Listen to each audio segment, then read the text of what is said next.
Hello, I am Alasdair Mac Roibeirt. I'm coming from the Barony of Glymer in the Kingdom of Antir, and welcome to the Gokstad Bed. This is a class focused on layout and building of the uh,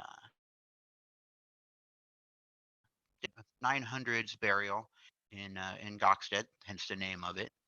This is part of a series of classes aimed at getting people into woodworking with a primary focus on reenactment or recreation woodworking. A lot of times when people are interested and want to get started, it's a bit daunting looking at all of the tools and the various options and what should buy. And in the 20 odd years that I've been doing this, I've heard a lot of times, well, I've got X amount of money to spend. What should I buy? And people want to go out and they want to equip their shops completely and buy every tool in the world that they possibly could use. And a lot of times they end up buying tools that they don't need or buying tools that don't do what they need them to do. This series of classes is aimed at walking you through projects and the tools you'll need for those specific projects. In the first class that I did was the 6-board box, and the focus on that was the saw.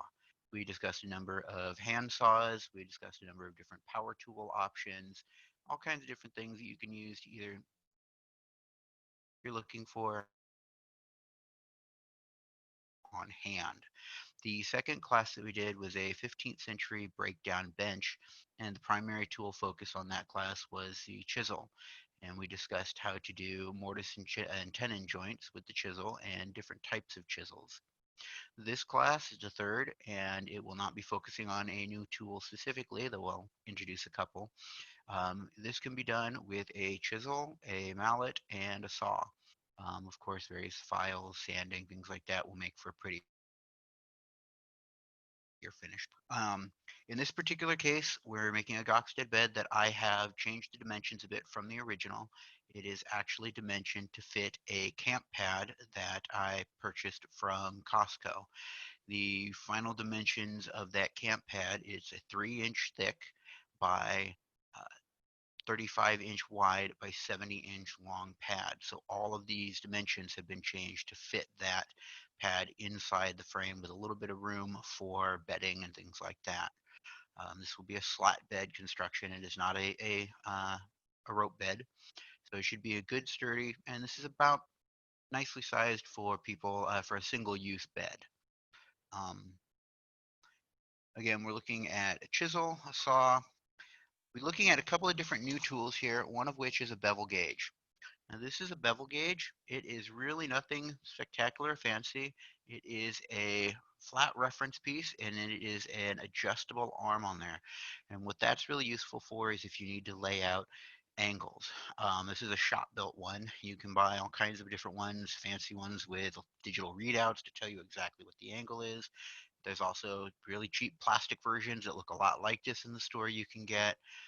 If you have specific dimensions you're working on, great. In this particular case, we're doing a lot of eyeballing, so this one works just fine. The other one we're going to be discussing is a marking gauge, and there's a couple of different styles of marking gauges.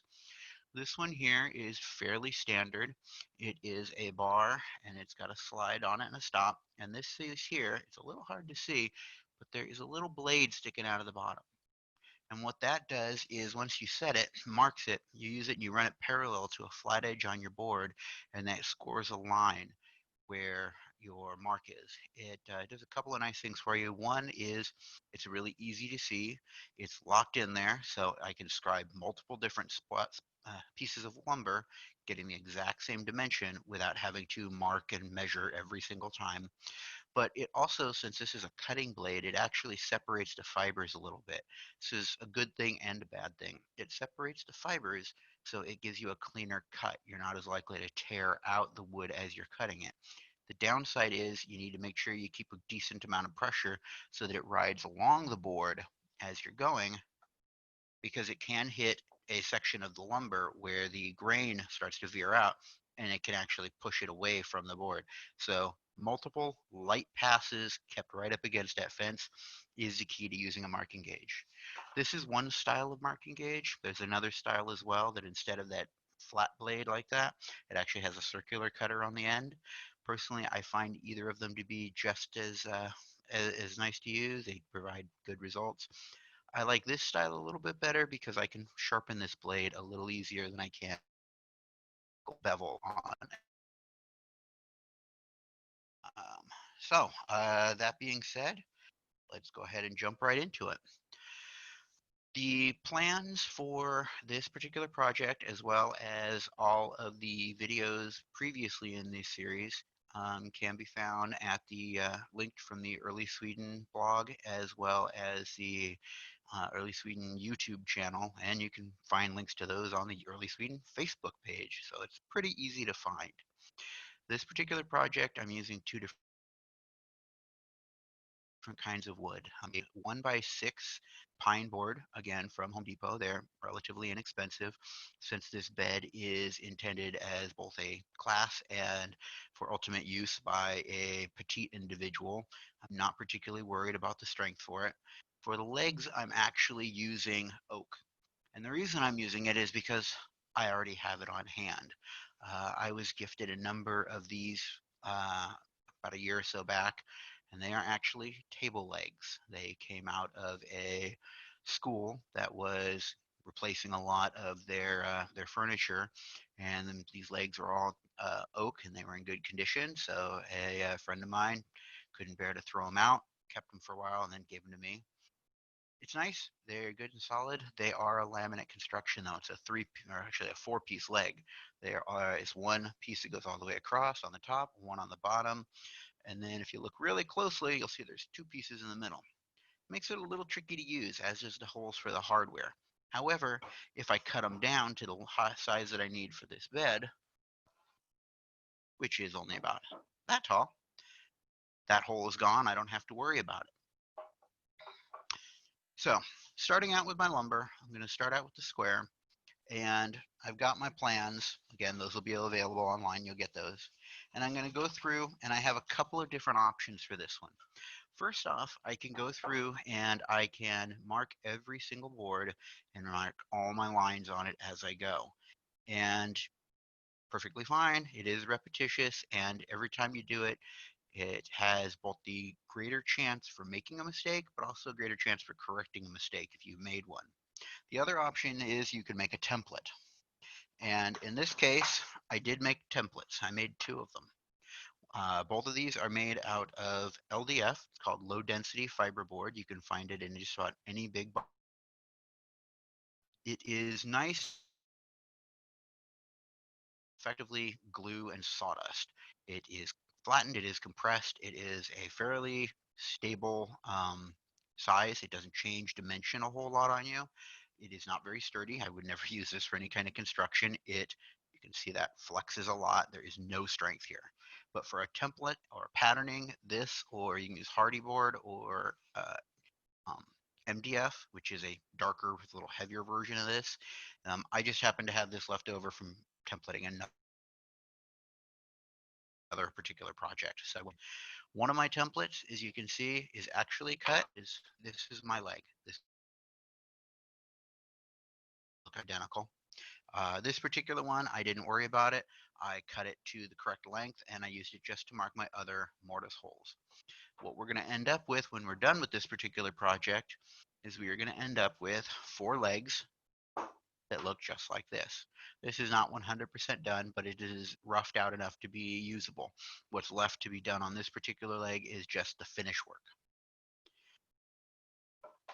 So, working with my layout, again, symmetrical. There is a minor bevel at the top, and then a small decorative piece that flares out to the same thickness as the rest of it, and then a bevel below that. And then there's a long tapered bevel at the bottom, just to give it it reduces the weight a little bit. It gives it some interest other than just making a square leg. If you decide that you don't want to worry about that, you just need a bed and you want it in a hurry, you don't need to worry about it. You can make a square leg and just put it together and call it good.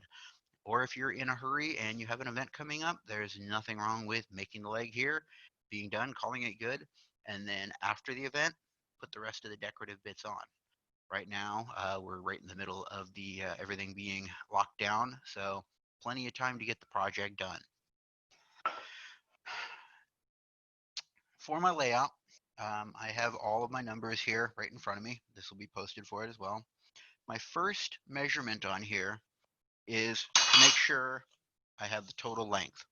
My total length for my leg is 24 inches. It is 2 feet exactly. It is a combination of just height for where I wanted the bed to sit. When I did the layout for it, I took into account the side of the bed, the thickness of the material, and the thickness of the mattress. One of the things that you really want to make sure you do is you want it at a comfortable height for the intended user, so that when they're sitting on it, the mattress is a little bit higher than the actual bed, especially compressed. You don't want somebody to be sitting on the edge of the bed and the bed rails to be digging into the back of their legs as they're sitting there getting dressed or relaxing. You want it comfortable for as many uses as possible. So for the person this is intended for, the materials I'm using, I went with 2 feet. So with that, I started out with 2 feet. My first measurement is 10.5 inches. So I'm going to come up 10.5 inches. We've discussed a piece speed square before. Lovely tool. And come up my 10.5 inches. I am going to come in here and I am going to draw a line, which is that line right there. That line is going to be the line where my taper ends from the feet. The width on this particular piece is 2.25 inches, and the foot is going to be 1.75 off of this piece here that I am not cutting, and use it to kind of do my layout, just so you can see where my mind went on this. So from the bottom there's my line. I'm going to come here to the bottom, and I am going to mark 1/4 inch on either side.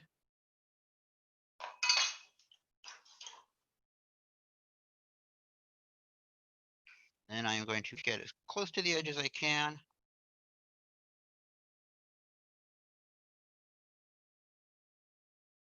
And I am going to lay out my cutting lines for that taper. Now, as I have said before, when you're doing this kind of stuff, when you're doing your layout or when you're making a template, you really want to have a reference side. You want to have a side that you know is flat and squared, that is perfectly fine, and mark backwards because it's on the camera. It's also on the other side. So if you have any minor variations in your sides, or if one side might be slightly out of parallel, it means that everything is going to line up the same. All of your pieces are going to be the same, and it should all go together and be, it'll go together nicely without anything being out of whack. So there are my lines. That is what I'm going to cut off to ultimately get the taper that is on this. So my next step is I'm going to come here. I am going to continue up to my next set of lines. So from that 10.5, I am going to go another 7.5 inches, which would put me at 18 inches even. And that 18 inches is where it's the end of the flat section. And that is where we're going to begin the transition for that top set of kind of an hourglass look. So I've marked that. Now I'm going to come up another 2.5 inches. I'm going to leave a 1-inch gap for my spacer, and then whatever is left is what becomes the top bevel. If I lay this out correctly, it should be symmetrical. So what you should have at that point is you can see these lines that are horizontal. See this one, this one, this one, and this one. This marks all your transition points. You're going to go in, and from these points right here, you're going to come in 1/4 inch, just like on the bottom, mark it, and get that ready to cut so that you've got it all done. Now, that's how I've laid out my template. It is much more convenient. I can follow this. The imperative point at this time, though, is you need to make sure your template is smooth and want to go through double, make sure that you're getting exactly what you need, because this is going to dictate how the rest of the project goes. I can also go through here, and as you see, I put my mortise markings in here. So I have gone in, I have measured them out, I've laid out my mortise, I've cut that ahead of time so that I can go through, and now I can take and cut all 4 of these legs. I've got my guide.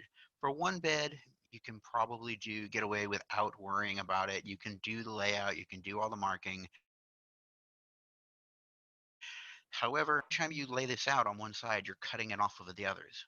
So if I lay out on this face to get ready to cut out on the next one, when I cut out this section here to make that taper, I'm cutting off my markings here, which means you're going to probably be doing this multiple times. And if you're making more than one bed, especially, it can get very, very repetitious and boring. And again, when your mind wanders, you are more likely to make errors. So I like to use a template. It also means that I go to an event, I'm showing off my snazzy new bed. Somebody says, "Ooh, that is so cool. Can you make me one? Can you show me how to make one?" It's much easier for me to go back to the house and either say, "Sure, here you go. Here's how to make it. Come on over and let's make a bed," or if need be, make one for them as I go. So once I've got that, I do my layout. I lay out all my taper lines, and then I move on to my mortises. The reason for that is you're taking out the mortises, your stable, the level, instead of being nice and flat where it's not going anywhere. Once those tapers are cut, you now have a possibility of rocking, which you really want to avoid. And also, by having it here, as I'm working, I've got all this space over here that I can clamp down so that my leg is not sliding around the table as I'm cutting through it using my chisels. Um, it's for safety and for convenience. There's nothing more frustrating your project across your bench as you're moving it along and not intending to. So we talked about mortises before. Really, a mortise is a hole in the wood, and a tenon is a tab that goes into the hole. So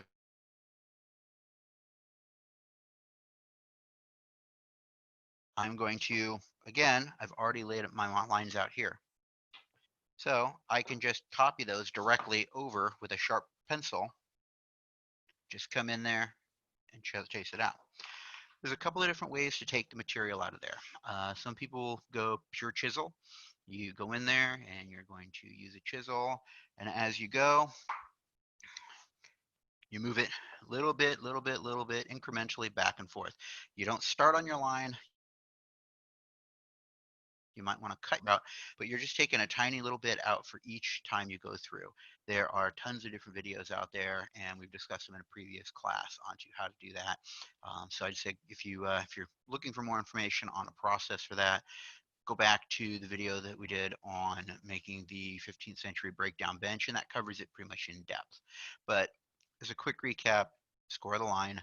You're going to take inside your waist area, go down a little bit, move it a little bit further, go down a little bit, and as you go, it will gradually work its way down. Get about halfway through the wood, flip it over, go through the same.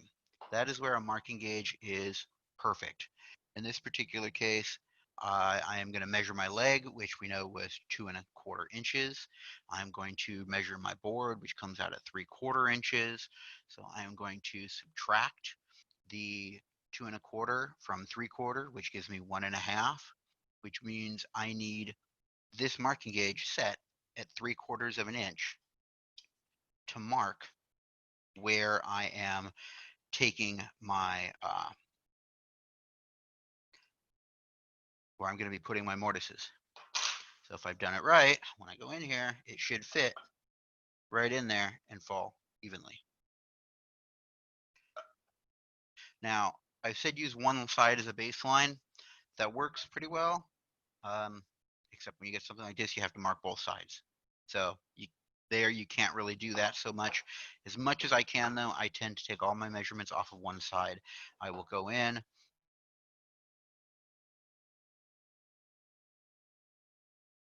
flip it, I will mark this one here and try and keep that the same for all of them so that there is uniformity throughout. Once I've marked it and taken out my mortises, all three of them, I got one on that side and two on that side, then is when I can go through and I can cut off those tapers.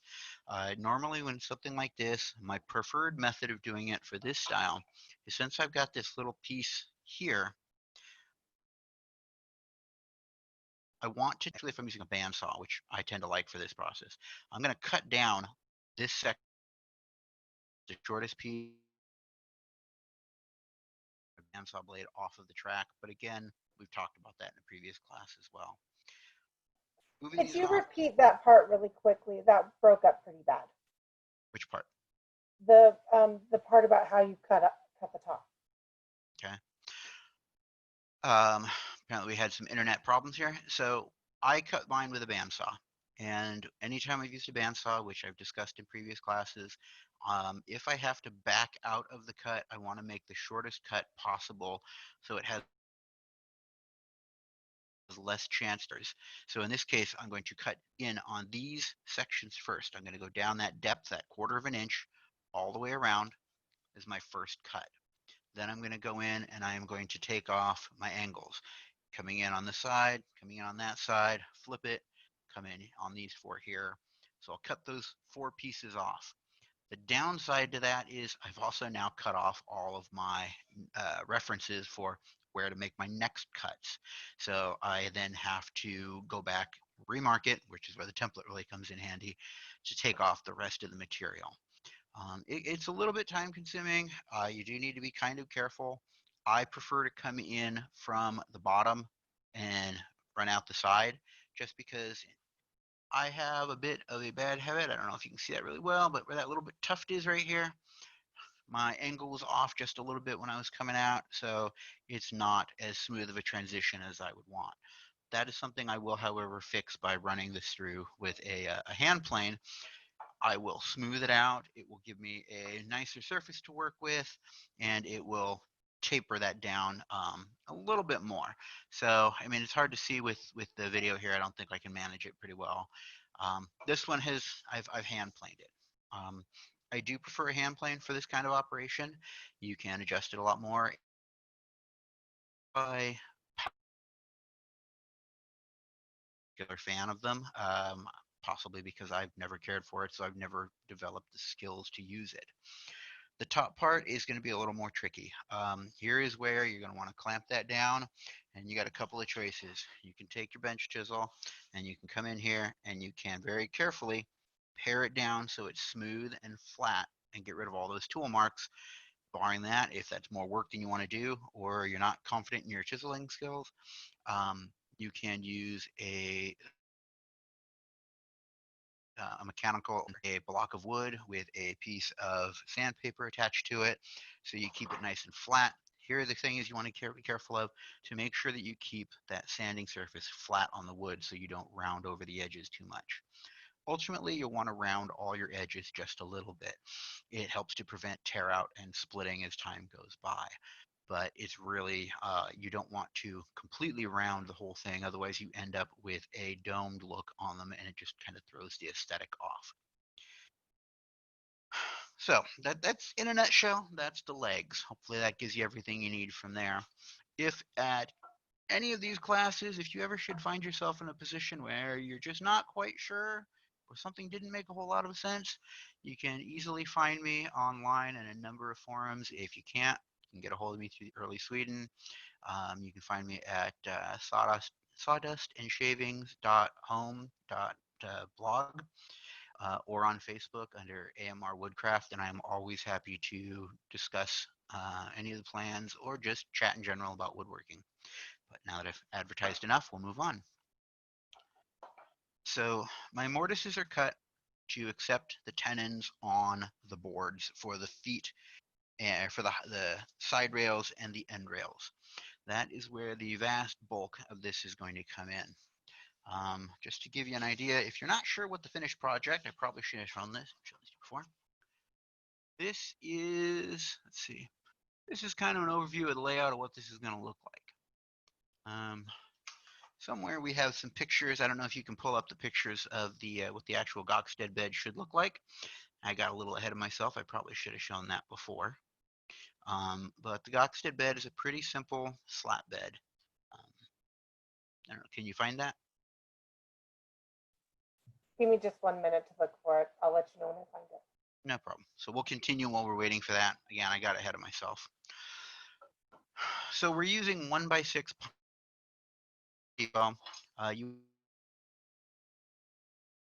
you don't want knots, anything like that. You want to try and go for fairly smooth parallel grain on this. This is not so nice for adding some visual, but they're not the greatest for strength. I would suggest if you can do better than pine, go ahead. This is not the sturdiest stuff, especially for some of us who are a little bit more prosperous than others. There are other lumber choices out there that could work just as well. I am not generally a big fan of red oak for most SCA applications. It tends to split a lot more, but poplar is a good step up from pine. And also to keep in mind that a lot of people think pine and what they're actually getting is fir. So fir is weaker and it's a different material. Um, a lot of that's regional variety. So we're going to go ahead and pull that picture of that bed up real quick.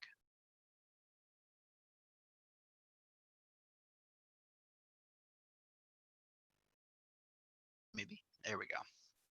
So this is the Gokstad bed. This is what we are building. Again, it is a Viking ship burial bed from around 900. It's a pretty simple bed. You can see this one is very deep. It's a lot deeper than what we are planning on building. More than likely, this was intended for a stuffed mattress, possibly either a rush-filled mattress or even a down-filled mattress. I'm not sure at the time. There's a couple of different styles of bed from around that time period that are very similar to it. You'll notice that this is a slat bed and they're set not terribly close together, but all of the slats in the bed are just loose tenoned in, except for this very center one, and that one will have a mortise as well that keeps the bed from bowing outward. You can find that they're pretty popular in the reenactment communities, both for Viking Age as well as others. If you want to go to the next slide. This is one that somebody did and put together. Again, this is I think a little narrower than the one that I'm building today. This one is built out of fence posts to look at it. If you go to any big box store, you'll normally find they've got fence posts in there that have a bit of a decorative to it. Involves a little bit less work.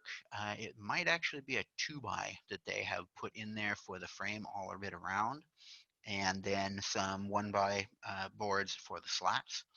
But if you don't want to do the time or take the time to do all that carving and cutting on the ends and you just want something, but you want it a little nicer, you can go here. Next one. So here is a reproduction of a Gokstad bed. It's obviously been made a little bit bigger than the previous one. Might actually be to scale from the original. I'm not really sure. It's a really nice bed. It's been painted with, I'm assuming, is a milk paint, looking at the color, to protect it and give it a little bit more personality and flair. But it's a really nice example of what a Gokstad bed can be in your encampment. Do we have one more? Or was that it? Okay, that was it. That's all of Link, them. Sorry. no problem. Links to those will be also available with the plans if you want to go look at them. Those are not mine. They were just some examples I found online. There is a second bed that is built of a similar construction called the Oasberg Bed, which the construction is very similar. The headboard is a lot more different, or a lot more detailed. Instead of being just that vertical, it's at a slight slant and it has a zoomorphic carving on it. So if you're looking for something that's a bit more challenging and just really kind of eye-catching, that might be an option for you as well. So back to construction. So the next thing we're going to do is we're going to look at our end boards, the head and the footboard on this one. I say that just by placement. This bed does not have a headboard, and that is a modern issue, kind of a failing. It means that your pillow is likely to fall off the edge. If that's a problem, you can lengthen that top board or those top legs to make them tall enough to put another board in there to make a headboard to keep your pillow in place. I've done that to just about all of my beds after I discovered that initial flaw to my way of thinking in the design.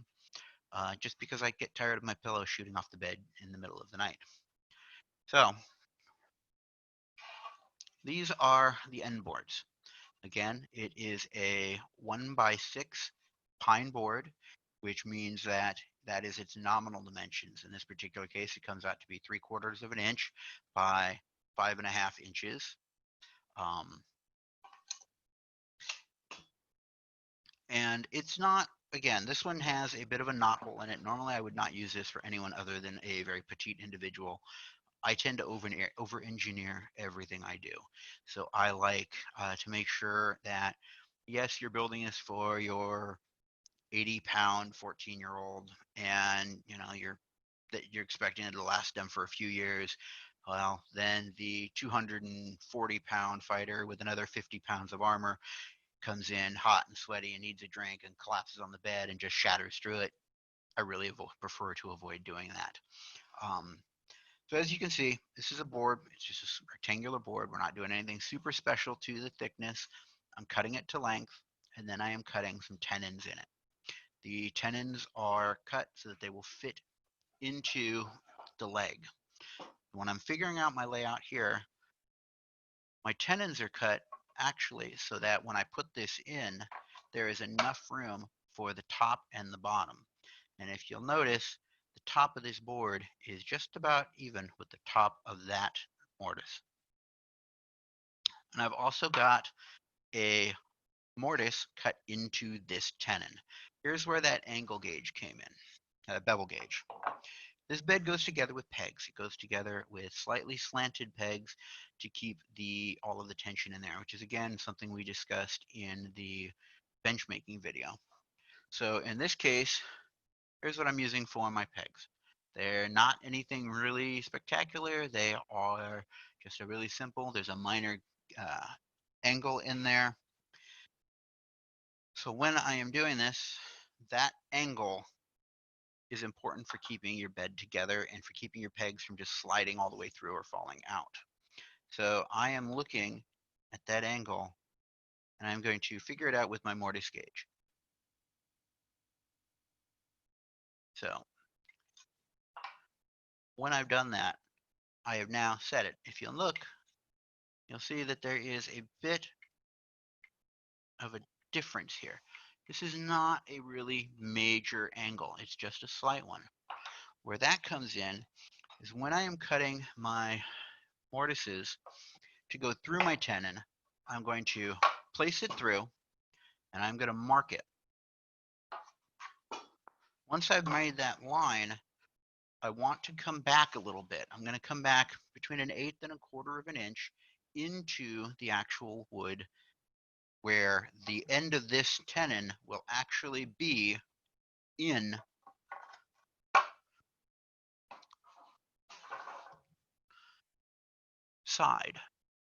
You'll see that right there, back there, is where the tenon is.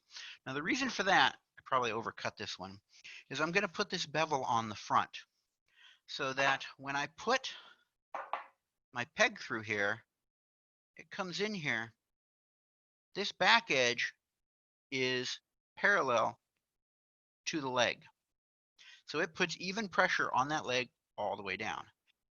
This front edge is slightly beveled, but the interior cut that I made on the inside here is parallel to that.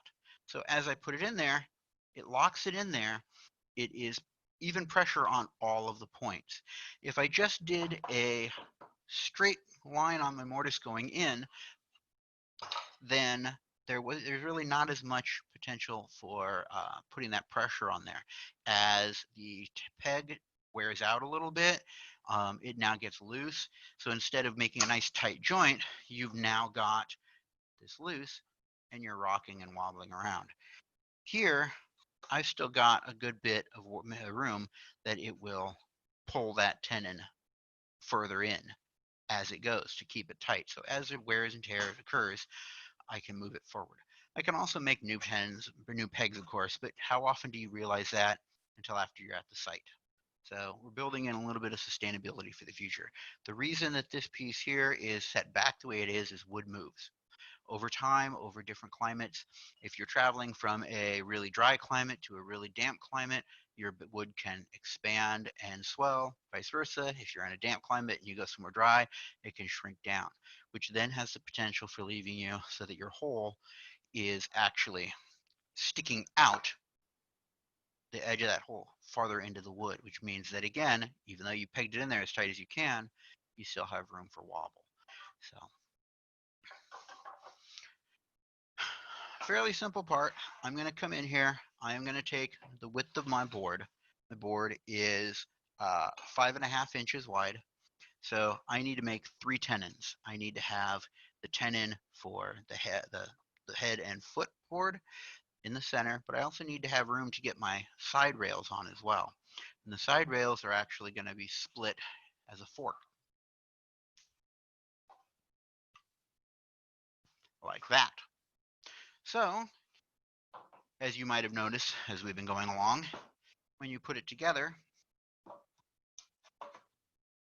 the side rails will fit in there like so, and the end rails will fit in there like so. They bypass each other, it locks the whole thing together. You can see I've got my mortises cut in the end, but I don't have my mortises cut into the legs.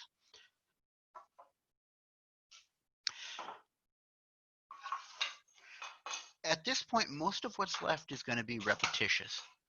I'm going to go in, I'm going to lay out my boards. I have split my 5.5 inch board into 3 pieces. So I am looking at 1.75 inches for each tab. So I will go in there, I will mark that off, lay it out, I'll cut it your preferred saw method. In my case, like I said, I use the bandsaw, which ends up with a whole bunch of these little pieces left here from where they went on the board, which is nice because these can now become your pegs. I've just cut mine out of the scrap. Make as little waste as at all possible as you're putting this together. So I've got my board, I've laid it out, I've cut it. Then we move on. As I said, I will make my mark in here for where the outside edge of my tenon sticks out of the leg. Once I've marked that off, I'll pull it out. I will make a mark about 1/4 inch back. Again, 1/8 is probably plenty. I just kind of went a little overboard. And then I will figure out my length. So in this case, my tenon is, excuse me, my mortise is 1.25 inches for the opening. The midway width of my peg, I want to be about 1 inch. So I've got a little bit more material to play with as time goes by, as wear and tear goes by, as I get some expansion or contraction. And where my mortising or my bevel gauge comes in is I will mark that inch here. Then I will come in from the bottom and I will translate or transfer the mark to duplicate the angle on the side. It's really, really subtle. I don't know if you can notice it here. That is a 90-degree line up and down. That is where the opening of the back of my tenon is. And this is that little bit of a bevel. So I've got my mark on this side. You really can't see it. Joys of the beautiful digital age. So there's my line. And then I'm going to bring it down. It is even to the top of that bevel. And then on the bottom, I'm going to mark it so that my bottom hole is a little bit wider than the top to account for that slant. This gets important to keep an eye on, and you might want to mark this in some way in the bed, possibly putting a dot or something in the section that's going to be inside the leg, just because it doesn't do you any good if you're trying to put the peg in the wrong direction. And you always want to put it in so that the peg is going in towards the bed, so that if you're laying in the bed, this is the piece out. The reason for that is You don't want to knock the pegs loose as you're going. Inevitably, these stick out a bit, they get bumped, they get knocked. If you've got it here, as things go by, somebody hits it, gets moved, it gets moved, it gets moved, it gets moved, and now your bed starts to wobble, puts weird torsion on the bed and starts to break. Those are the end boards. They're pretty simple, they're small. The side rails are just about the same. The difference being is instead of cutting out the two outside edges and leaving the center, you're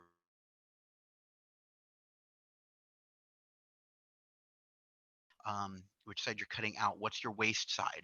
So when you're doing that,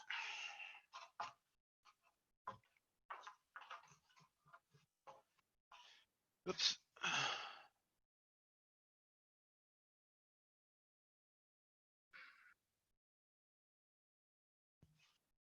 technical difficulties. So when you're doing that, this is where that marking gauge comes in really handy. I know that I need my tenons to each be 1.75 inches. So I'm going to come over here to my marking gauge. Now there is a bevel on the marking gauge, so you want to make sure that you're moving to the actual point on it. So I will set it. I'm going to check my measurements. So I know that I need to be 5.25 inches down from the edge of my board. So I'm going to mark it.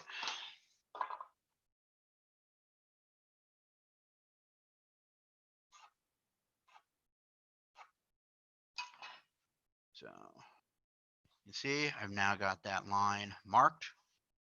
Now I'm going to come over here. I'm going to grab my marking gauge. Now the edge of it, I've got the bevel facing me in the blade. There is a direction. And I'm just going to lightly score until that I know I can find. That you're probably not going to be able to see here. Let's see if I can angle this right way. You can sort of see there's a little bit of mark right there from where some of it cut, but you really can't see it. The light board and the lighting in here makes it a bit difficult to see.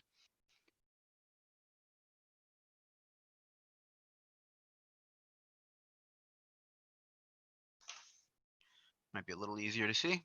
So now you can see the lines there. In this case, I'd already laid it out and I put X's in there to show where my waste material is. So when I'm cutting this, I want to cut to the X side of the line so that my tenons aren't too small. If you cut too much out of them, they'll wiggle around, they'll rock, could affect the stability, and you want a snug joint without being tight. If you're loose, you get play, you get movement, it compresses, it dangs up the wood, it makes for a looser joint, it wears out a bit quicker. So again, I'm going to now cut that material out as however tool you particularly have and you're comfortable with. I'll use a bandsaw. I can get in there. I can move it around. I'll cut it until ultimately what I end up with is a sideboard that looks like that. It's got those on both ends. They lock together with my footboard and my headboard to get all four sides of the bed. I'm zooming through this really quick. It's going to take a good bit longer than that. I've got the benefit of already having done most of this layout. From there, you're looking at cutting a lot of mortises. If you remember from the picture we showed earlier, there is going to be a total of 7 slats in this bed to lay it out. You can make more. If you really feel confident in your material, you can make less. I'm going with the original number of slats that were in here, boards that I've got, and I know the person that this is going to. The Quick center question. board. Can I ask a quick question? Go ahead. If you're scaling it up to like a king size or queen size, thoughts about running a beam down the middle under the slats to reinforce it? For this particular bed and this style of construction, you could do it. I would not really recommend doing so. You would need to have much thicker boards because you're putting a lot of stress on it. It's not really conducive to doing that with most of these construction techniques. For somebody who's wanting to make a much bigger bed, you can do so. You're going to have to add some extra supports. In my case, my camp bed is a king size bed. It is not based on this particular find, but I've got a mixture of period look and modern hardware to make sure that it can support the necessary weight and that I feel confident in it. You theoretically could do so. The difficulty is in locating exactly where you want that support beam to be, and now you've got to make your sides thick enough that there's enough material after you cut tenons in the feet or in the sides for the slats, and then your headboard and your footboard need to be thicker still because they also have to have a tenon cut or mortise cut so that the tenon for that sideboard can go through it under the mortises that are cut for the slats for the actual mattress to go on top of. Hopefully that makes sense. If it's something you want to try and you're not sure what I'm talking about, please feel free to drop me a line and I can give you a better discussion of it and possibly come up with a video for it. For your slats for the bed, you're going to be doing pretty much the exact same thing you did for the headboard and the footboard. There's a few slight differences. One, for 6 out of the 7 slats for the bed, your tenons are not going to be this long. They are going to be smaller overall than your head and your foot, but the meat of the board before the tenon is going to be a little bit wider. Because in this particular case, when we're coming in here, these boards are now going in here. I'm going to use 2 end boards. But you'll notice there is a difference. There is a 3/4 inch space right here where you need the slats to go further because they're not going through these, they're going through these boards here. They're farther out, they're thicker, so you're going to have more material in the middle. You'll also be able to really easily tell the difference from them. But instead of it sticking out this far, you don't need that for most of those slats. Only the center slat is going to stick out that far, and that keeps the sides of the bed from bowing and dropping all the slats. The foot, the head, and that center slat will be mortised with a peg, and it keeps it all nice and square, and those other slats will just go in through those mortises. You can make them stick out just a little bit if you like, or they can just run to just the edge of the slat. Really, it's up to you. Um, the ones that I've seen and the pictures that we looked at, they seem to stick out just a little bit. Most of this bed is straight lines. The legs are pretty well straight to start. You can leave them straight if you like. Then we've got some fairly straight bevels on there. There's not fancy carving. The legs are the most complicated part. The rest of it is pretty simple and straightforward, maybe not simple. You're cutting straight lines, you're cutting 90-degree joints, you're cutting holes through it. Again, we've talked about mortises in a previous class. You can take some of the material out with a drill ahead of time, mark it out, drill out the waste, use a chisel to square up the corners. You can do it all by hand. If you want, you can get attachments that will make mortise holes for you nice and easy.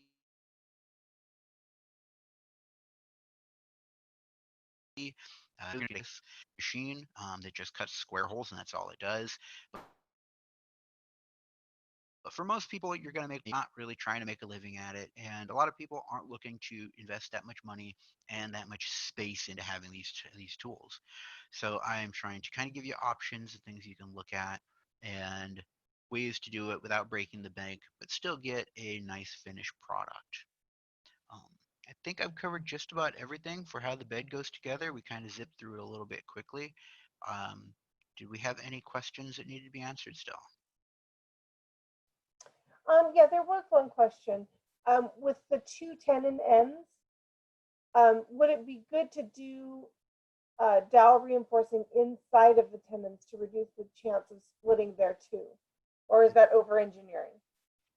So I talked about it in the bench class, and especially when you're using a lighter lumber, if you're using pine, poplar, any of the softer woods, one of the things that becomes a problem is you're putting a lot of stress on this portion here. I've talked about it before. If you think of lumber is a collection of straws, They're hollow tubes. They're all running in series. They're running the length of the wood. So it makes it strong. They're holding together. But if you chop out part of it, they can completely come loose on their own. So one thing that you do need to be careful of is you want to have a nice thick amount of material left after you've cut your mortise here, because otherwise, if you cut your mortise, and I've got it there, and you drive your peg in here, and as you go, you can separate that separate entire center section. One way to prevent this is you can actually dowel it. You can come in here and you can take a 1/4 inch dowel in this particular case. I wouldn't go any thicker than that, otherwise you risk weakening the sidewalls. You can come down from the top either all the way, or you can stop before you break out from the through the top so nobody sees the dowels when you put the bed together, and glue a dowel in there. That will help add some stability to it, some support, so that it's less likely to split on you or less likely to have that center section pop out. It's got that cross grain mechanical fastening to make the joint stronger. The question I believe was asked whether or not you should put it in here, which would effectively, when you're looking at it, it's the section Actually, that is it's on the other piece. It's on the long piece with the two. right. With the two instead. Should it go? Should you put one in between those two? Okay, so the way this bed is designed, you are not likely to get a split here. There is really there's no force that's causing it to spread apart. There is no force that is likely to do so, unless you are hammering this in mortises and tendons that are ill-fitted. Uh, you're not likely to have that problem. If you are worried about it, or if you're like me and you just like to over-engineer everything just in case, by all means, you can put dowels through it. You can put them through this section here, where back behind where it connects in there. It will add a little bit of strength in there. It's not really needed. Um, when you're doing it, you can put them through here to keep the ends from blowing out. You can even put them in on the section that's inside the wood if you want, although there's really no benefit of doing that. So it should not be necessary if you have good, sturdy construction, but it definitely adds a bit of peace of mind. And if you're more comfortable doing it, then by all means do so. It doesn't take a whole lot of work to drill a couple of holes and drive a couple of dowels in there with some glue. If you do that, though, I would recommend the glue. Use a good exterior glue. I like Titebond 3. And do not add too much glue. The problem you get with a lot of these is if you have a nice tight joint when you're putting that dowel in there, you want just enough glue to make a chemical bond between the glue between the wood of the side and the dowel. The problem is if it's a nice snug fit, you can actually get some, piston action going on there. You'll squeeze it down there, and that glue is now compressed, and it's not letting your dowel bottom out all the way in the hole, and it's creating a pocket, and it's either going to not let your dowel seat all the way, or if you're close to the side, it can blow through the side of the wood and leak glue all over the place there. So sparingly on the glue, just a nice light even coat is your best bet. I think I've answered that one. Any others? That's all the questions we had. Okay. Well, this is a kind of quick and dirty rundown to show you what you need and what tools are available and what options are there for you. Hopefully, we gave you something to work with and some inspiration to go out and make your next piece of furniture. Again, if you have any questions, feel free to get a hold of me. I am more than happy to talk shop anytime. You can get a hold of me through AMR Woodcraft on Facebook, or you can relay messages through Early Sweden, and they'll get back to me, and I'd love to see it. I'd love to see what you're making. If you have any questions,